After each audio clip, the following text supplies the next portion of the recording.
खबरों में भी सामने आ रहा है, कई लोगों के सवाल भी ऐसे निकल के आ रहे हैं, कई लोगों ने अटकलें लगाई है कि मार्टिन का क्या दुबई से भी कोई कनेक्शन है? देखिए, मेरे को ऐसा लगता है कि ये फिर अभी हम लोग केवल कयास ही लगा रहे हैं। अभी तक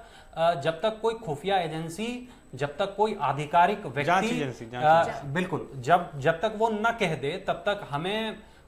इसको स्पष्ट रूप से हम नहीं कह सकते कि ये किन लोगों के संपर्क में था, या उसका दुबई से कनेक्शन है, या उसका हमास से कनेक्शन है, या उसने ये काम खुद से किया है। उससे पहले इस बात को मेरे को लगता है कि अभी हम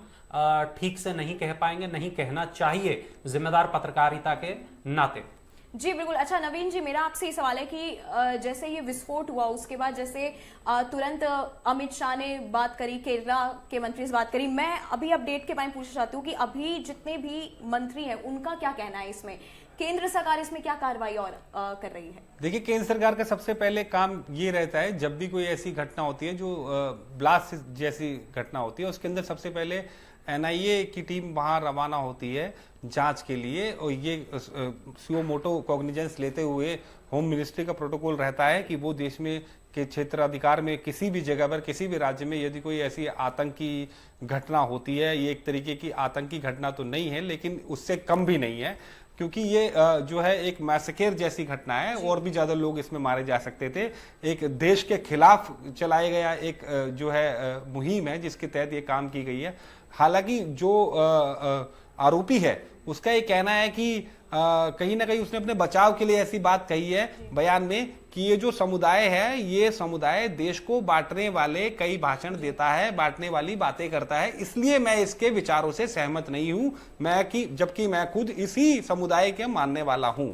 तो ये सब बातें भी उन्होंने कही है। मुझे ऐसा लगता है कि वो अपने आप को कहीं ना कहीं बचाने की कोशिश करने के लिए उसने ये सब बातें कही हैं, क्योंकि जान लेने का अधिकार किसी को भी नहीं है। यदि आप किसी के मत से सहमत नहीं है, किसी संप्रदाय से सहमत नहीं है, किसी धर्म से सहमत नहीं है, तो इसका मतलब आपको ये अधिकार नहीं मिल जाता है कि आप जो है वहां पर एक बड़ी संख्या में लोगों की जान ले ले या किसी को भी नुकसान पहुंचाए। उसने क्लेम किया कि वहां देश विरोधी गतिविधियां हो रही थी, तो उसके लिए भड़काया जा रहा था, उसे पुलिस के पास जाना चाहिए था, लिए उसको संबंधित शिकायतें करनी चाहिए। हमारे देश में इतनी सुरक्षा एजेंसियां इतनी सतर्क है, और जो है होम मिनिस्ट्री इतनी सतर्क है, हमारे देश की जो सेनाएं इतनी सतर्क है, जो भी जांच एजेंसी है वो इतनी सतर्क है। ऐसा नहीं है कि वो देश विरोधी गतिविधियों पर नजर नहीं रख रही हैं। देश में आज की डेट में कहीं पर भी कुछ भी ऐसा होता है, आप देखिए 1 सेकंड के अंदर अंदर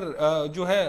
केस दर्ज हो जाता है। आपने अगर कोई बयान मुंबई में दिया, मुजफ्फरपुर बिहार में आपके ऊपर केस दर्ज हो जाएगा, देश विरोधी होगा तो इसलिए ऐसा नहीं है कि ये कहना एक तरीके से अपने आप को बचाने वाली बात है कि देश विरोधी गतिविधियां कर रही थी या ऐसा कुछ कर रही थी। वो समुदाय जो है उनका एक अलग लाइन है, और जो केरला के अंदर जो है बड़ी संख्या में क्रिश्चियन कम्युनिटी के लोग रहते हैं, उनके अंदर भी कई तरीके के विभाजन है। क्रिश्चियन कम्युनिटी में भी कुछ लोग ईसा मसीह को मानने वाले हैं, कुछ लोग यहोवा को मानने वाले हैं, और उन सबके ये जो समुदाय था, ये समुदाय अलग क्रिश्चियन धर्म को मानते हुए एक अलग तरीके की रीत उनके अंदर चलती है, एक अलग समुदाय है, अलग कम्युनिटी है। तो उनके अंदर भी एक मतभेद निकल करके सामने आया, जिसके खिलाफ इस व्यक्ति ने वो काम किया जैसा उसका दावा है। लेकिन अभी जांच एजेंसी इसकी पूरी पड़ताल करेंगी, इसमें कोई ना कोई एंगल जो है वो जरूर खंगालेगी जो कि उसके बैकग्राउंड से रिलेटेड होगा, क्योंकि ये काम किसी एक व्यक्ति के लिए इतना आसान नहीं है कि आप किसी के विचार से सहमत ना हो तो आप बम से 2000 लोगों की जो है सभा के अंदर एक आईडी ब्लास्ट कर दें, 3 जगह आईडी ब्लास्ट कर दें, और फिर जो है ये पूरा प्लानिंग के साथ काम किया है। देखिए, क्राइम को हम लोग क्राइम की इतने सालों से खबरें बनाते आए हैं। क्रिमिनल जो होता है, वो जो प्लान्ड क्रिमिनल होता है, वो ये काम जो है बखूबी करता है। उसने सब चीजें प्लानिंग के साथ की, बिल्कुल एक एक चीज उसने चुनी कि वहां सिटिंग अरेंजमेंट कैसा है, प्लास्टिक का सिटिंग अरेंजमेंट है, उसने वो दिन भी चुना कि कौन दिन से भी दिन चुना। क्या बताओ सर कि वो बहुत महीनों पहले से ये प्लानिंग कर रहा हो कि मुझे वहां पे बिल्कुल ये एक दिन की प्लानिंग से नहीं है, ये एक दिन का गुस्सा नहीं है, और ये जो है इसके पीछे कोई ना कोई रीजन बड़ा है जिसकी जांच एजेंसियां अच्छे से जांच करेंगी। अभी आपने बताया, जैसे वरुण ने बताया कि जब जांच एजेंसी किसी को रडार पे लेती हैं, उनके घेरे में कोई आता है तो फिर उसके जो है हिस्ट्री से लेके, मतलब उसकी गूगल सर्च हिस्ट्री से लेकर के उसके मोबाइल में उसने किससे बात की, क्या मैसेजेस किए पिछले दिनों से लेकर के अब तक, कहां वो गया, कहां नहीं गया, कहां सर्विलांस पे, मतलब उसके मोबाइल कहां कहां गया, तमाम चीजों की जांच होती है, कौन कौन उनके कांटेक्ट में रहे, पूरी चेन निकल करके आती है। तो ऐसा नहीं है कि चीजें जो है वो जैसी दिख रही है वैसे हो, कि कि एक व्यक्ति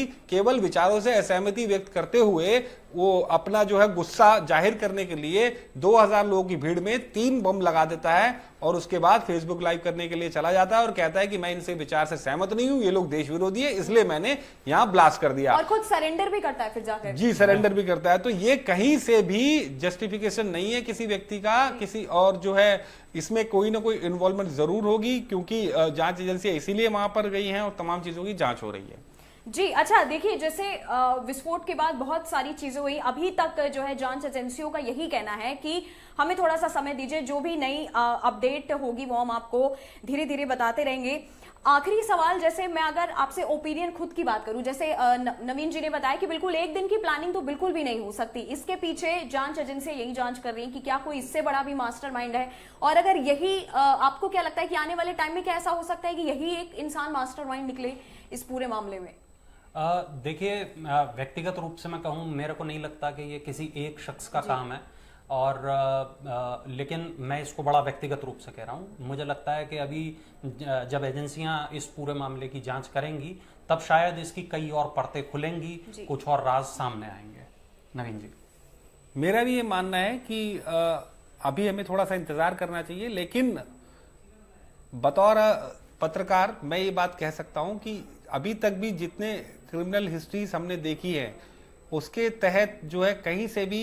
इतनी बड़ी घटना को अंजाम देने में किसी एक शख्स का हाथ होगा तो ये बिरले ही एक अनोखी बात मानी जाएगी। तो मुझे ऐसा लगता है कि कहीं ना कहीं इसमें, ऐसा मेरा मानना है कि कहीं ना कहीं इसमें कुछ और लोगों की संलिप्तता है, जो कि जांच एजेंसियां जब अपनी रिपोर्ट, फाइनल रिपोर्ट दाखिल करेगी तो उसमें वो सब बातें निकल करके आएंगी। जी बिल्कुल, बहुत बहुत शुक्रिया नवीन जी। वरुण जी, इस मामले में जांच एजेंसी अपना काम कर रही है, दिन बर दिन रोज आपको नई नई अपडेट हम इस मामले में देते रहेंगे कि और भी क्या सच में कोई मास्टरमाइंड था, या किसी सच में किसी संगठन का हाथ था, या खुद जैसे मार्टिन था वो क्या खुद एक मास्टरमाइंड था। रोज हम आपको नई अपडेट इस मामले से जुड़ी देते रहेंगे। हमारे साथ जुड़े रहिएगा, देखते रहिएगा न्यूज़ नेशन।